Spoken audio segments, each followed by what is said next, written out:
Ladies and gentlemen, citizens of the universe, this is Roster Watch. My name is Alex Dunlap, joined by Cody Carpentier for a quick edition of the Roster Watch podcast today, as your boy's got to go get some new tires on his car. And so what we're going to do, Cody, is blast through we're going to see if we can get through 2 rounds here in like 15, 20 minutes of a Superflex rookie mock draft. Doubt it'll I don't know. Maybe it'll be like ADP is right now, but kind of tend to doubt it. Do you want to go ahead and get started? We'll just go pick by pick, and you pick one, I pick one, and for each pick it'll be as if you're on the clock. And let's just say it's a non-tight end premium super flex 1 point PPR 12 team Dynasty super flex rookie draft for 2025. All right, keynote Superflex in there. 101 doesn't matter. I'm still going running back. I'll go Ashton Jeanty, the running back from Boise State, 5'08", 211 pounds. No 40-yard dash on Ashton Jeanty, but we know he's going to be a top 15 pick in the 2025 NFL draft. Whether it's the Raiders or the Cowboys or the Saints, it doesn't really matter. Jeanty's going to be that 101. Exposes big upside with his multiple 1,000-yard seasons. This year he went nuclear. I'll go Ashton Jeanty here, 101 layup. The pick is in for pick 2.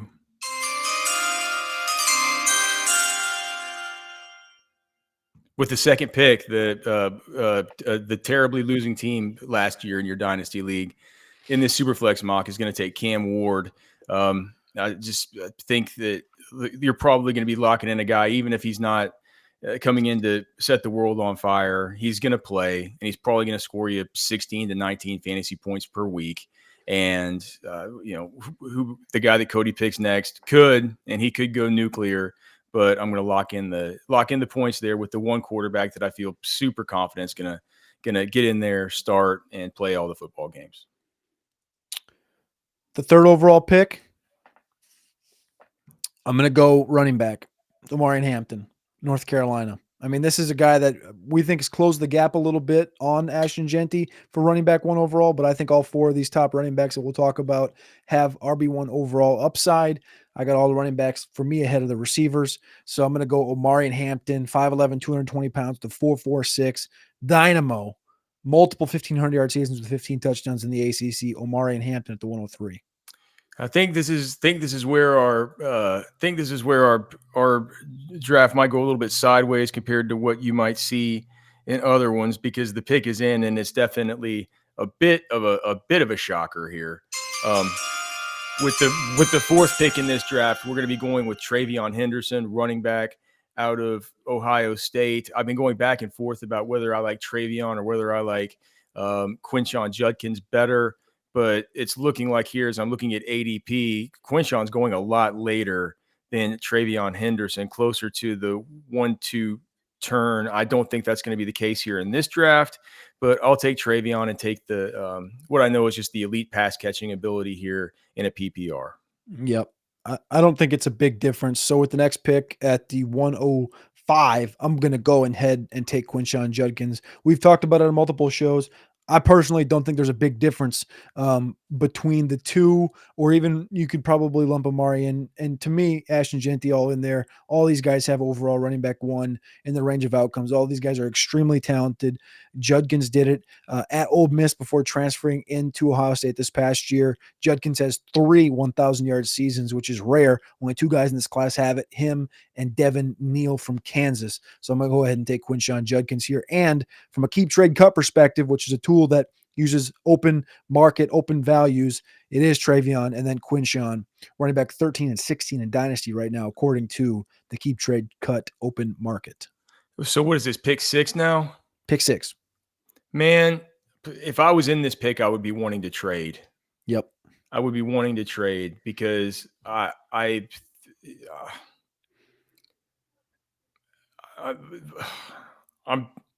I'm considering Shedeur Sanders here. I'm thinking more and more that Shedeur Sanders gets drafted by the Browns.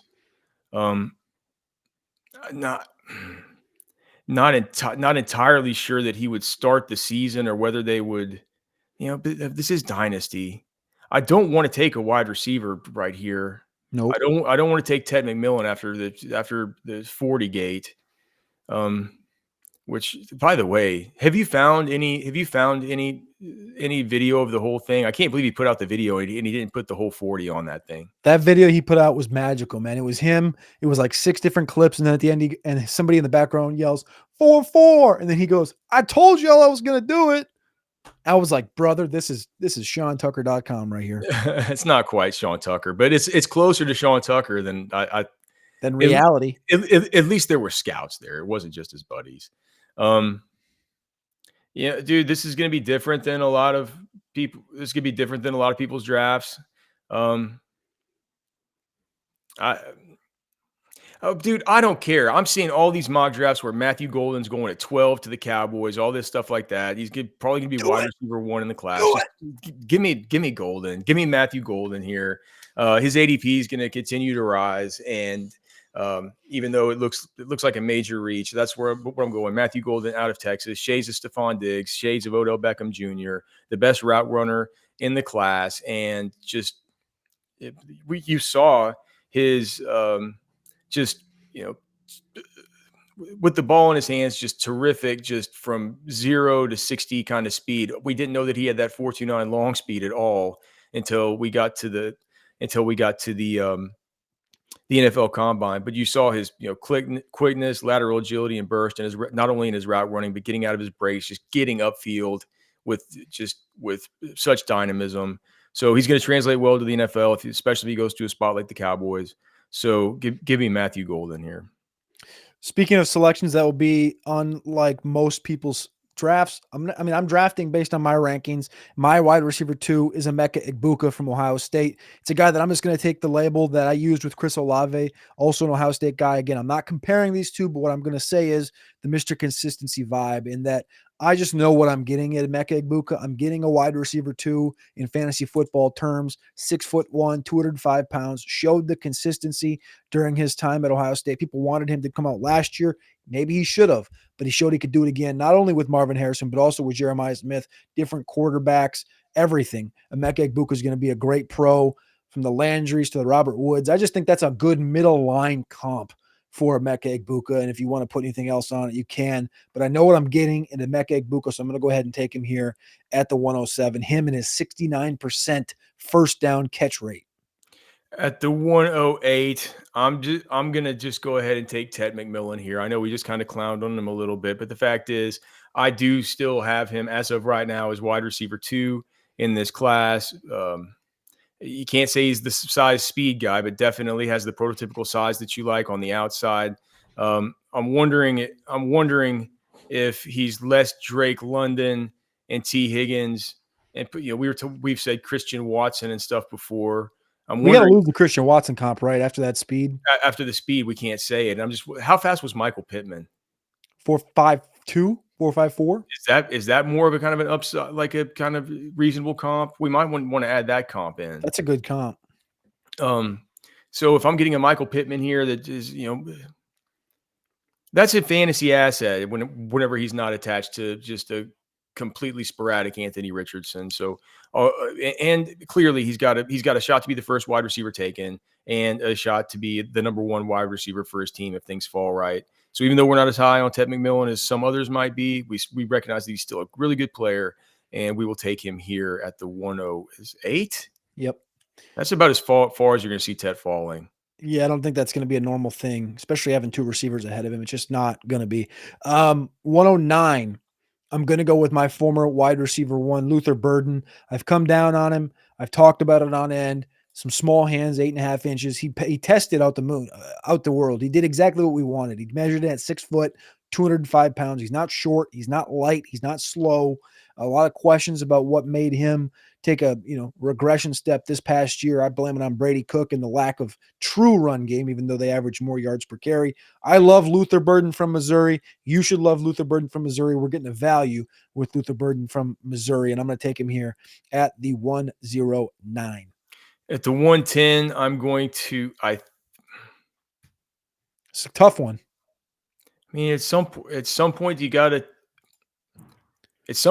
take Travis Hunter just in case he goes to the Patriots and they got to play him mainly at wide receiver. Because if we knew he was just going to play wide receiver, he would have been at the top of this draft. He just works much with him playing corner. Yeah. I feel like some of these running backs that I'm interested in might fall a smidge. Shadur Sanders is still on the board. You know what, man? Like I said, I took to the upside with Ted McMillan. Let's say maybe the Patriots draft him. You get a connection there with a young quarterback in Drake May.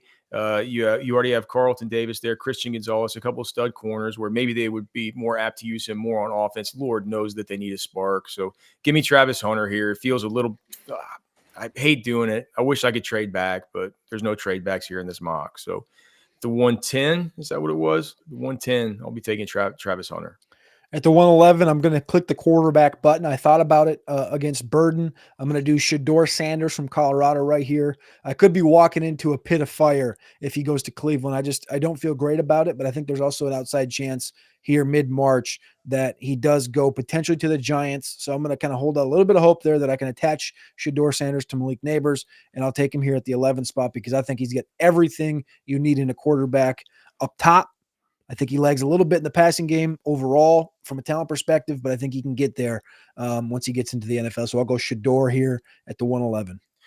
At the 112 here at the turn, I am going to go with Caleb Johnson, the running back out of Iowa. I know that he ran,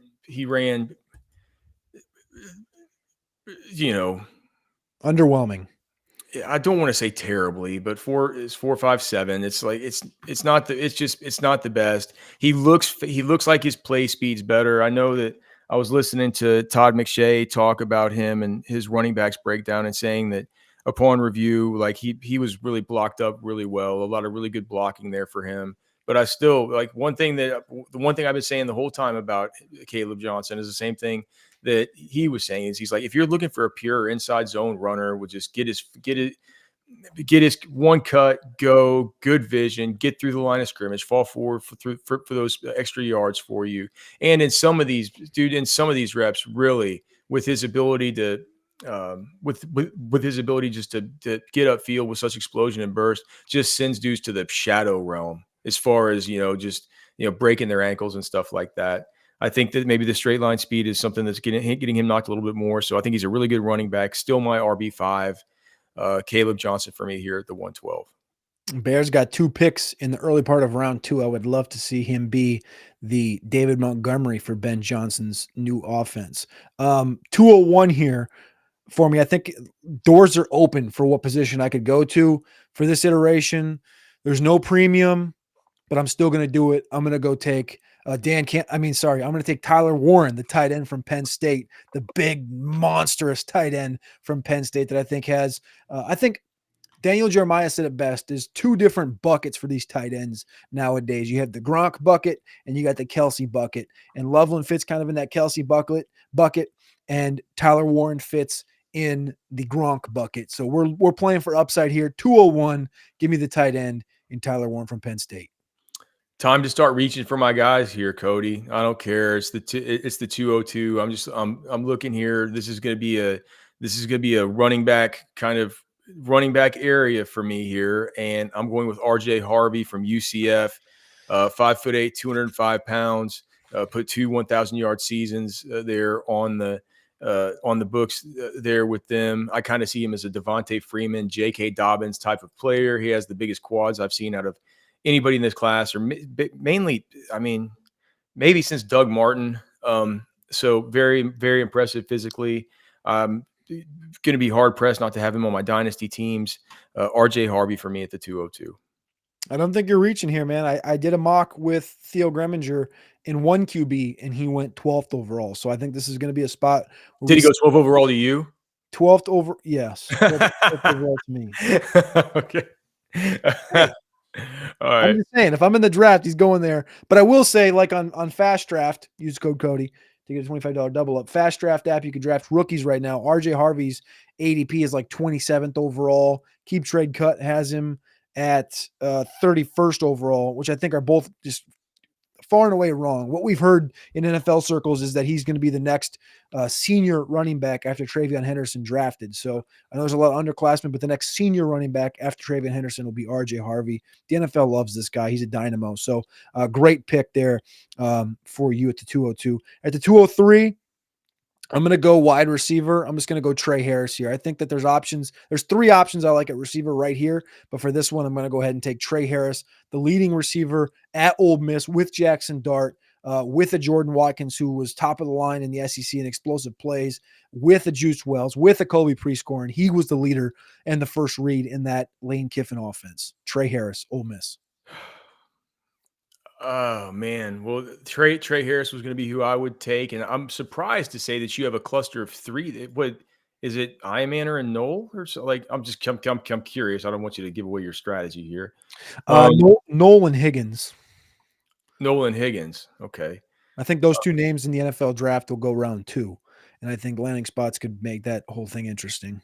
Look, Cody, you're gonna hate this one as much as you liked, about as much as you liked the RJ Harvey one, but this could be another reach. I don't care. I'm going with the maniac. I'm going with the warrior. I'm going with the guy that I saw take over a football game more than any other I've seen this whole season. A guy that with do-it-all ability, a player who I don't think he's run a 40 yet, but 5'9", 219 pounds, had 2,316 all-purpose yards this season. He is the next James Conner. He is Cam Scatterboo. Ship Cam Scatterboo to me right here in this spot. Yeah, I'll tell you what he's doing. He's actually hiding. He's in hiding somewhere in Arizona, trying not to run that 40. I will say running back rankings came out yesterday from an interesting running back, Maurice Jones-Drew. Cam Scatterboo, RB3. Okay. So I have him as my RB7. Hot and heavy. Yep. All right. That was pick. Where'd I have it here? What pick was that?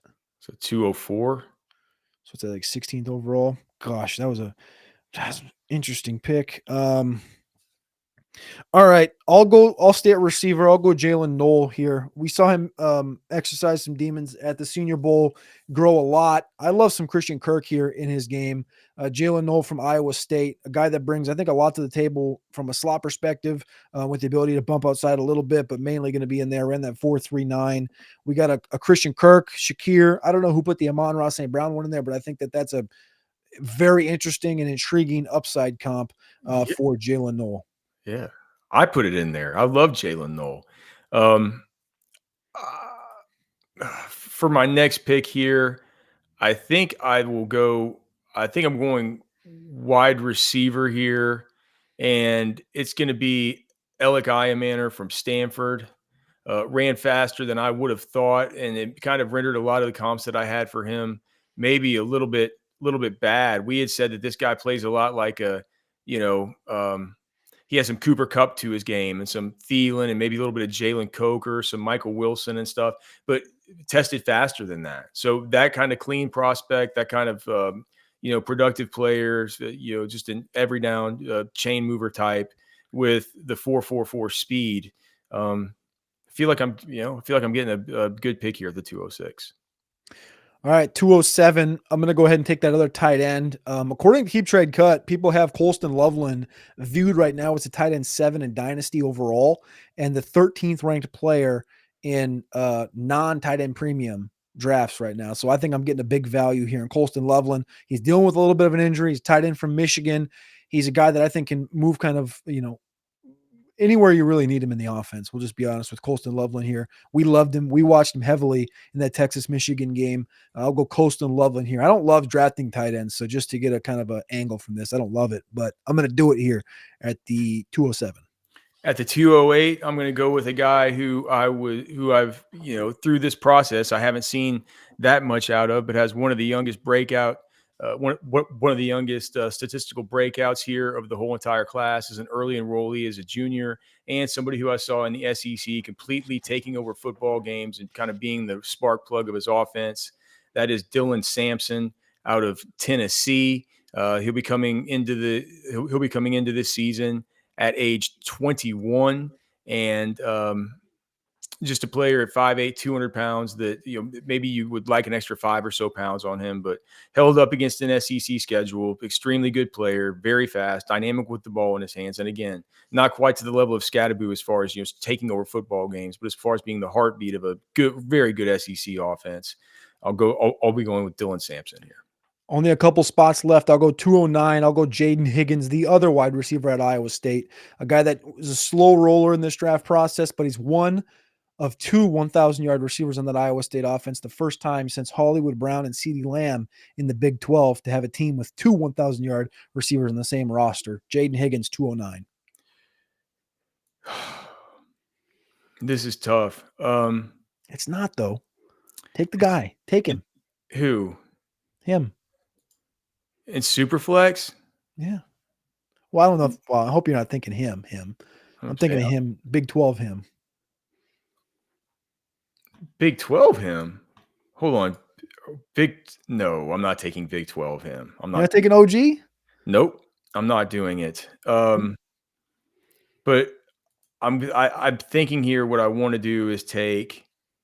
This is a super tough spot. You know what? No, this is super flex, dude. Give me Jackson Dart.